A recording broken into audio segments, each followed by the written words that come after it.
right? Because I know at one point in time you were even running the Ridge Hospital.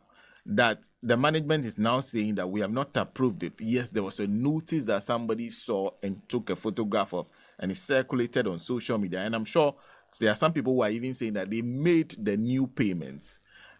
What does that say about Korle-Bu and how, and what explanations do they need to be giving to the public? The way things are coming out clearly indicates that management and the board of Korle-Bu are at a loss. They don't know what they are doing. Other than that, Ghana Customs Service cannot go and be charging prices that are not in the system. Korle-Bu has prices for everything that is in a system called LIM. And if a memo is not written to the account department or to the IT department, they have no right to input it and charge patients to pay for it. As it has come, the story looks similar like a politician, like the health minister who first said no money was paid for COVID drugs. At the end, they say yes, it was paid finally, or they have to return the money. Korle-Bu is just playing the same political game. And look, medicine, we shouldn't play with it. Who gave a memo to the IT guy, people, or the account department to enter the new price into the system that it is being able to generate a receipt? It means that management of Korle-Bu is not at the helm of affairs of the hospital. So we need to investigate other departments to see whether other departments have also unilaterally changed prices and charging patients unlawfully for it or not. I know the CEO. I know how he has worked for Ghana at the bench unit, and I respect him very much. But on this occasion, I think his whole entire team have good. Seriously. Because renal dialysis is a last resort for somebody's life.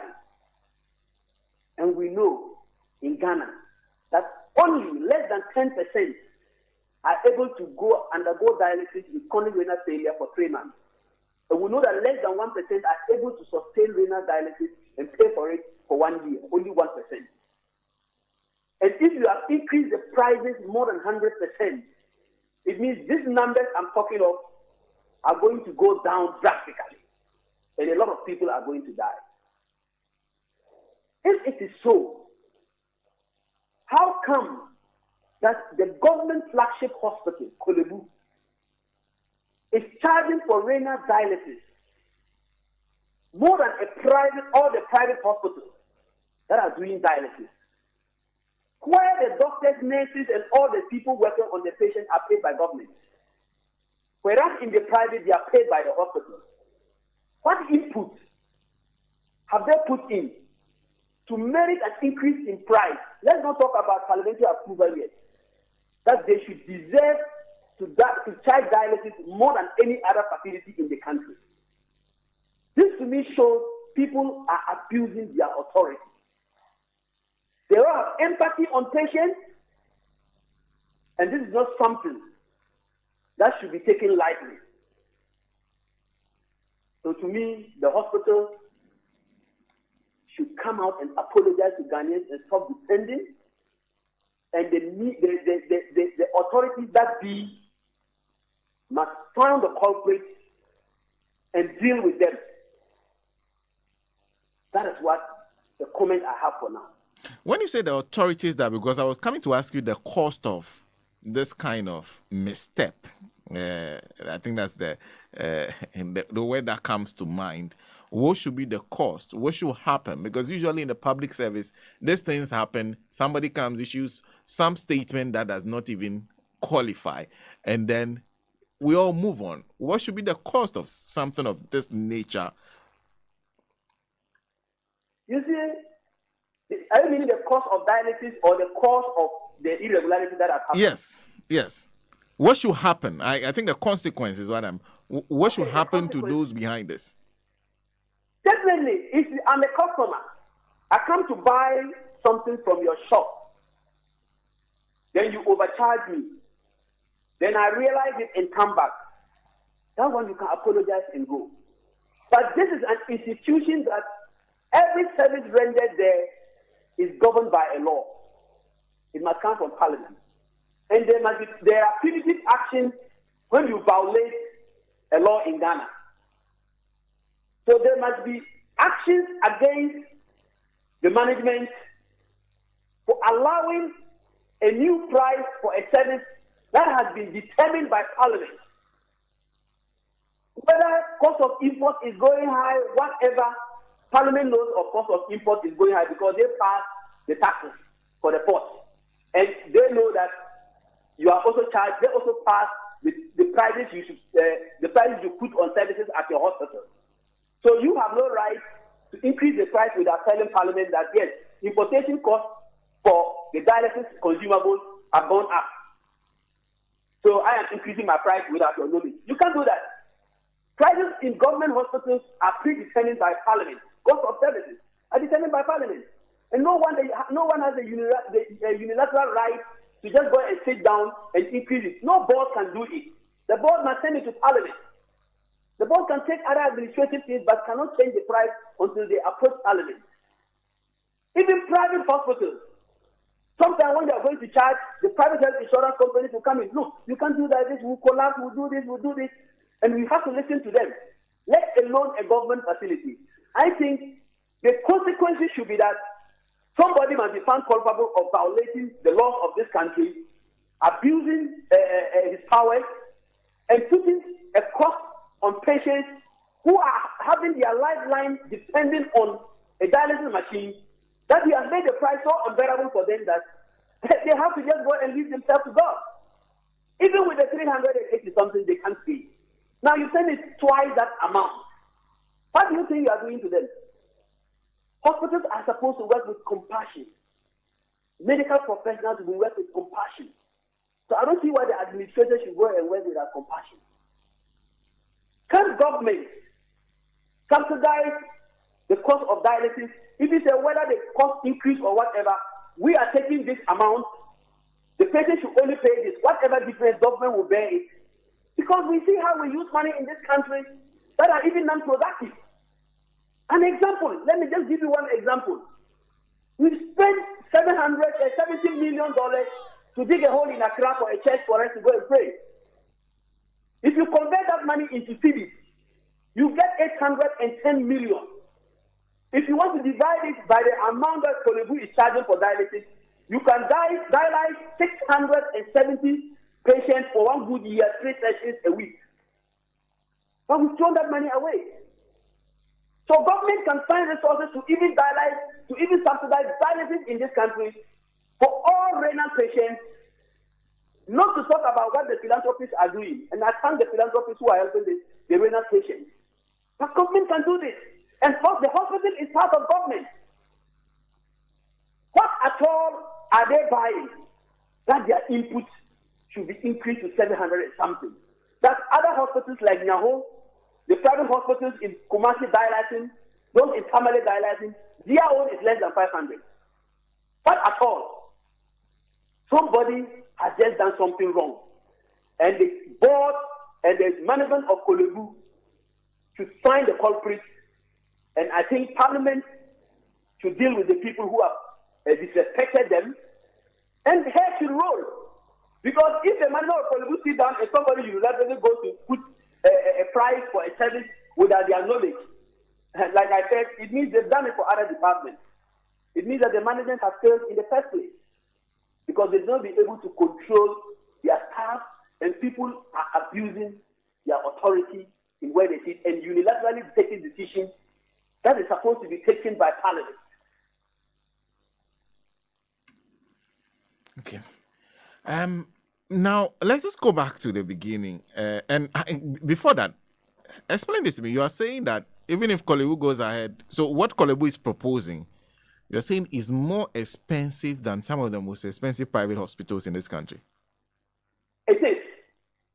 765 as the new cost of dialysis is the most expensive. Average is around 500. So Korle-Bu cannot charge that amount. Why can't Korle-Bu with government sit, Lebon, they sit and say that, okay, if dialysis is so expensive, the consumables, let's import them and give them duty free. We've given people tax exemption to build hotels. Is that not it? Yes. How are we giving people tax exemptions to build hotels? Calling them one district, one factory? Why can't we save these people with renal failure?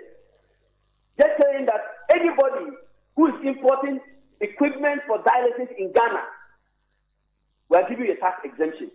Just because it's too expensive and people cannot. Let's just give that to them. It won't even reach the half of the cost of the cathedral we are building. But we have money for that. We have money for that. COVID-19 tracker that we devolved to the Minister of Education devolved with 2 million, which was never used. Could be used to waive taxes for dialysis equipment and as consumables to reduce the cost for dialysis patients. We've rented facilities to house, to quarantine COVID-19 patients in Agatu. And we've advanced 13 million for the renovation, and then we paid 50 million for a 25-year lease to quarantine COVID-19 patients. Very useless investment. Can't we use that to subsidize dialysis for the about 2,000 and something patients we have in Ghana who need renal dialysis? You see, we are not investing well, and we want to make money from those who are dying. Because anybody with chronic renal failure knows that his life will end the day he has no money to do dialysis. As I told you, only 10% are able to do dialysis for 3 months. They will die before the 3 months. And you can do the research. And it is not me saying it. It's the renal repository that has that report. And the government knows of it and knows that it is because the people can't pay, that's why they are dying. And it's not only the dialysis the patient consume on. They buy medication, erythropoietin to inject to be able to get hemoglobin in their system. They buy bicarbonate, they buy calcium tablets to make sure their system, their internal hemostasis works very well. So it's not only the dialysis they depend on drugs that are very expensive. I think that government should have seen this disease as something very important in Ghana, because the few people who are doing dialysis are really people who have relatives who can contribute, or they are into organizations that are well-to-do and can support them. But we have very brilliant people with renal failures who can help this country, who will die in less than 3 months because they can't do dialysis. And the government facility that the government is paying the CEO, paying the one doing the dialysis, paying the nurse taking care of him, is now charging more than private hospitals that are paying all these people, including electricity and taxes. It's an abuse. And the management of Korle-Bu must make heads rule, or they themselves must rule.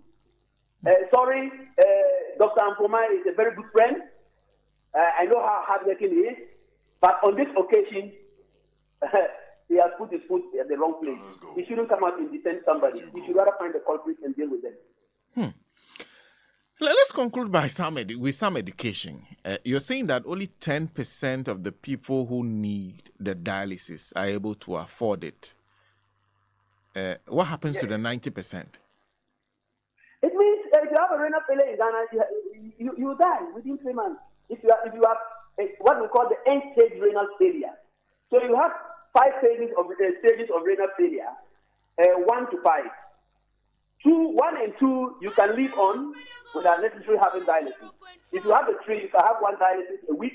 If you have a 2 to 3, if you have 4 to 5, you can have 2 to 3 dialysis a week.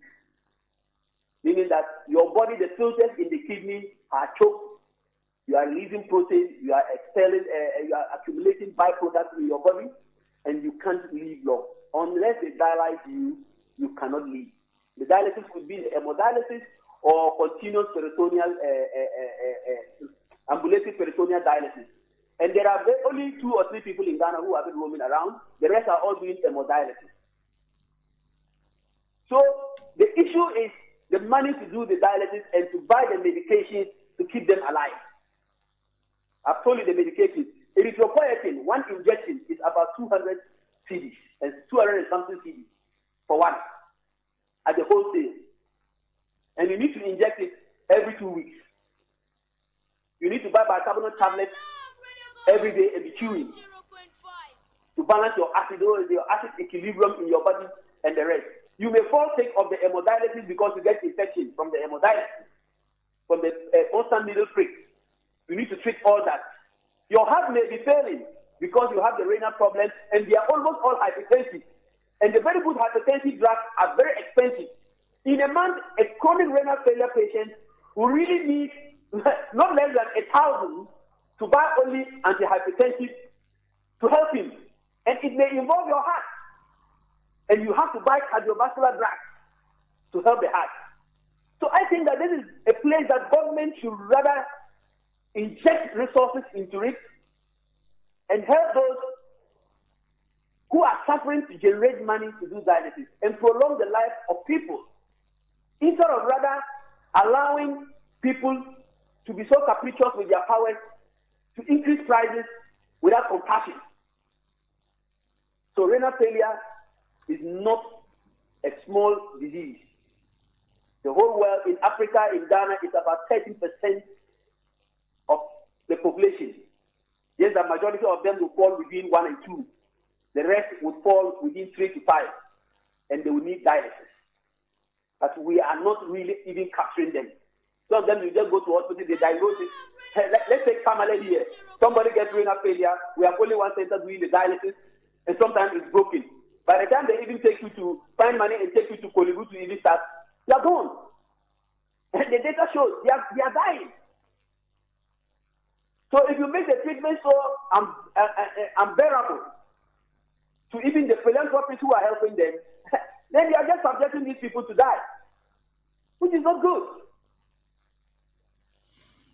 So on average, if you are at a chronic stage, it will cost you not less than 2,000 cedis a week to buy medication and then do the dialysis. 2,000 to buy medication, but for the dialysis, depending on the number of sessions you have.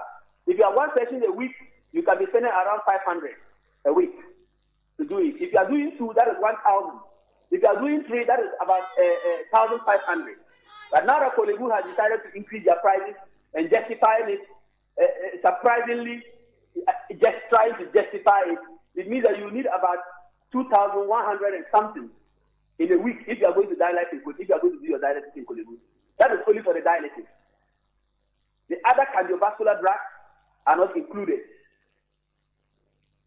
I see. And you even have to modify your diet. And you know, Ghana, modify your diet is not easy. Ours is to eat a carbohydrate and fill our tummy.